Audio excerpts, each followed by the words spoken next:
Hindi pa rin po makaalis o naalis ang barkong sumadsad sa Tacloban City nung kasagsagan ng Super Typhoon Yolanda.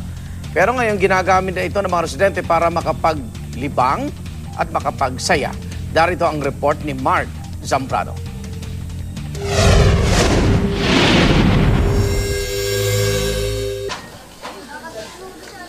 Hindi pa rin naiaalis ang mga barkong inanod ng super bagyong Yolanda sa baybayin ng Anibong dito sa Tacloban City, Leyte. Sa loob ng halos 3 buwan, nagsimula na ring mabuo ang mga komunidad sa paligid ng mga ito. Pero ang mga barkong ito ng mga higanting alaala ng pinsala ng bagyong Yolanda at nagdulot ng labis na pasakit, ngayon ay simbolo na ng kasiyahan.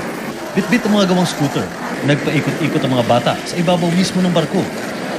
Lumabas din ang pagkamalikhain ng mga tao sa paggawa ng mga scooter na binuo gamit lang ang mga inanod na coco lumber at concrete nail. Masaya. Masaya? Bakit masaya? Kasi wala kasi.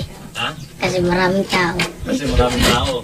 Kasi masaya yung maglaro dito. Ha? Kasi masaya. Kaya itong mga laruan nyo, sino gumawa niyan? Ito sa aking papa. Sa aking papa to. Sa paligid ng mga barko, patuloy din ang buhay ng mga residente. Hindi alintana ang panganib, kahit tanging mga kahoy lang ang sumusuporta sa mga barko para hindi lumiyad sakaling tamaan ng malakas na hangin o bahagyang pagyanib. Patunay lamang ang mga eksenong ito na hindi mapipigilan ang muling pagbangon ng mga taga-Tacloban.